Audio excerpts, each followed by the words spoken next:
Hello అండి, నేను మీ ఝాన్సీని. మనం ఝాన్సీస్ బ్లాగ్ నుండి ఒక విషయం మాట్లాడుకుందాం. అదేంటంటే నెగిటివ్ స్క్రోలింగ్ అండి. ఈరోజు ఒకటి చూశాను. నెగిటివ్ స్క్రోలింగ్ ఉచ్చులో పడి కొంతమంది ప్రాణాలు కూడా తీసుకుంటున్నారంట. హైదరాబాద్లో ఒక ప్రముఖ కంపెనీలో ఉద్యోగం చేస్తున్న ఓ యువతి తన సహోద్యోగిని 2 ఏళ్లుగా ప్రేమిస్తోంది. ఓ రోజు రాత్రి మొబైల్లో రీల్స్ చూస్తుండగా యువతి గొంతు కోసిన ప్రేమోన్మాది అనే వీడియో వచ్చింది. అది పూర్తవగానే ప్రేమ విఫలం, ఒంటిపై కిరోసిన్ పోసుకుని యువతి ఆత్మహత్య అనే మరో వీడియో వచ్చిందటండి. ఈ తరహా వీడియోలే పదే పదే చూస్తూ మానసిక వేదనకు గురైంది. తనకు కూడా ఇలాంటి పరిస్థితి ఎదురవ్వచ్చని ఊహించుకుంటూ రోజు ఆందోళన పడుతుందట. చూసారా, నెగిటివ్ స్క్రోలింగ్ చూడడం వలన వచ్చే అనర్థాలన్నమాట. ఇంకొక అతను వైజాగ్ చెందిన ఓ యువకుడు ఇటీవలే గ్రాడ్యుయేషన్ పూర్తి చేసుకున్నాడు. ఉన్నత విద్య కోసం మరో వారం రోజుల్లో అమెరికాకు వెళ్లాల్సి ఉండగా విమానం కుప్పకూలి 47 మంది మృతి అనే వార్త అతని కంటపడింది. అలాంటి వార్తలే తరచూ చూడడం వల్ల తెలియని భయం ఏదో తనను ఆవహించింది. తనకు అలాంటి పరిస్థితి ఎదురవుతుందేమోనన్న భయంతో తన ప్రయాణాన్ని రద్దు చేసుకున్నాడు. ఇంకొకతను రాహుల్ అనే ఐటీ ఉద్యోగి రోజులో 10 గంటలు ఆఫీసులో పనిచేస్తుండగా సగం సమయాన్ని సామాజిక మాధ్యమాల్లో గడిపేవాడు. రాజకీయ పరిణామాలు, అంతర్జాతీయ సంఘటనలకు చెందిన అవాస్తవ ప్రచార వార్తలను ఎక్కువగా చూసేవాడు. కొన్ని వారాల తర్వాత అతడు తీవ్ర ఆందోళన, నిద్రలేమి, మానసిక ఒత్తిడి వంటి సమస్యలను ఎదుర్కోవటం ప్రారంభించాడు. ఉద్యోగంపై ఆసక్తిని కోల్పోయాడు. ఇలాంటి దుష్పరిణామాలు చాలా జరుగుతున్నాయంటండి. ఈ నెగిటివ్ స్క్రోలింగ్ తరచుగా పదే పదే చూడడం వలన అది మనం చూసే వీడియోలు కూడా ఎలాంటివి చూస్తున్నామో అనేది కొంచెం ఆలోచించుకుని చూడాల్సి వస్తుందన్నమాట.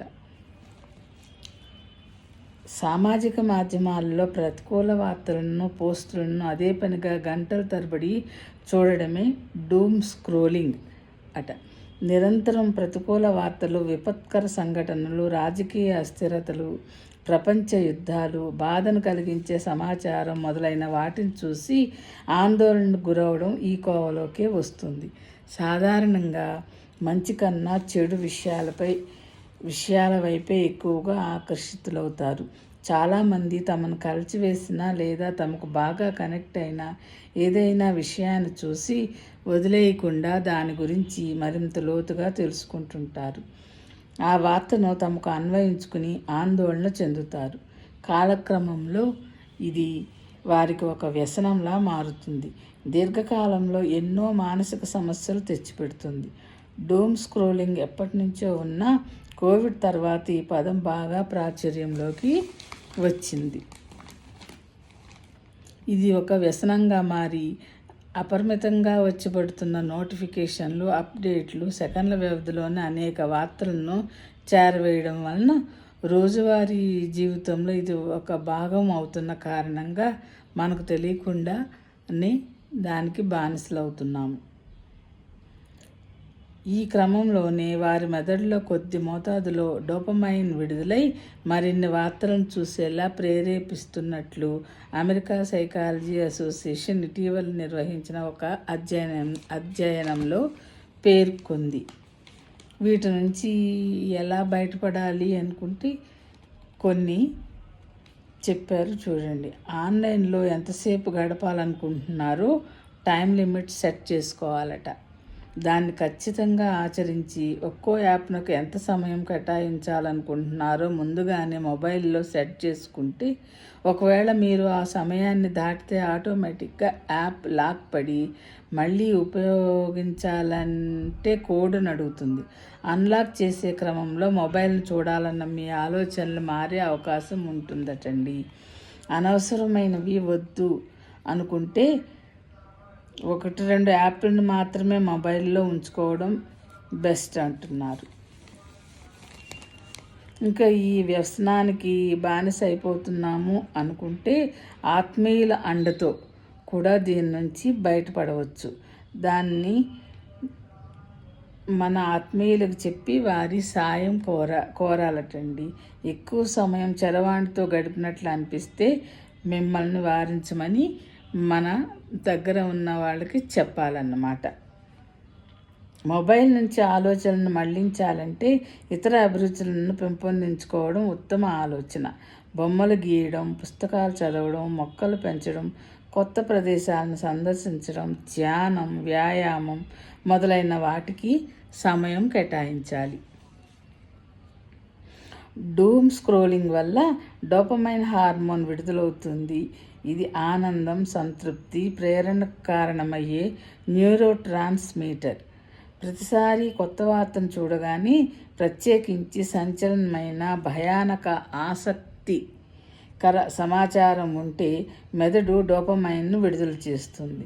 ఇది తాత్కాలిక ఆనందాన్ని కలిగిస్తుంది. అయితే ఈ అనుభూతిని తరచూ పొందడానికి ఆ కంటెంట్ను మరింతగా స్క్రోల్ చేస్తూ ఉంటాము.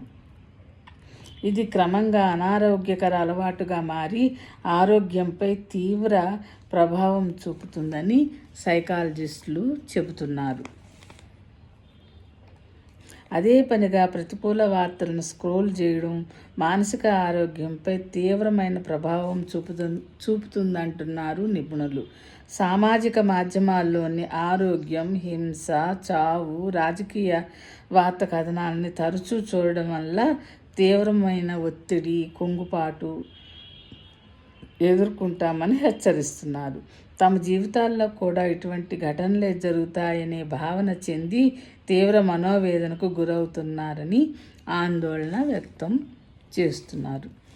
ప్రతికూల వార్తలు కుంగుపాటుకు దారితీస్తాయి. కొన్నిసార్లు గుండెదడ, భయాందోళనను కలిగిస్తాయి. చిన్న విషయాలకు ఎక్కువ ఆలోచించి అకారణంగా గాబరా పడుతుంటారు. ఆన్లైన్లో నిరంతరం సమాచారాన్ని గ్రహించడానికి ప్రయత్నించడం వల్ల విపరీతమైన తలనొప్పి, మెడ, భుజం నొప్పి సమస్యలు తలెత్తుతాయి. ఆకలి తగ్గుతుంది. శరీరం కూడా తొందరగా అలసిపోయిన భావన కలుగుతుంది. చరవాణి, ల్యాప్టాప్ల ముందు ఎక్కువ సమయం గడపడం వల్ల కంటి సమస్యలు ఎదురవుతాయి. నిద్రలేమి కూడా ఉంటుంది. విద్య, ఉద్యోగంతో బిజీగా ఉండేవారు రాత్రి నిద్రపోవడానికి ముందు మొబైల్ను అదే పనిగా వాడుతుంటారు. అర్ధరాత్రులైనా ఈ విధానానికి ఫుల్ స్టాప్ పెట్టరు. ఇది నిద్రను దూరం చేస్తుంది. కాలక్రమంలో నిద్రలేమికి దారితీసి ఒత్తిడితో పాటు ఇతర మానసిక సమస్యలకు దారితీస్తుంటాయని చెప్తున్నారు.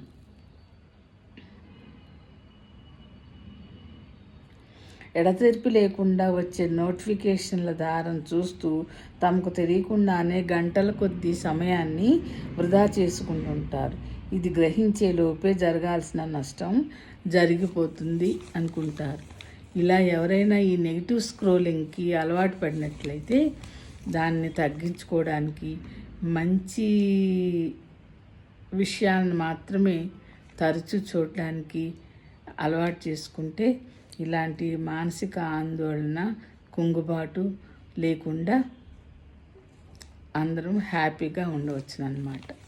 ఈ వీడియో మీకు నచ్చితే లైక్ చేయండి అండ్ షేర్ చేయండి.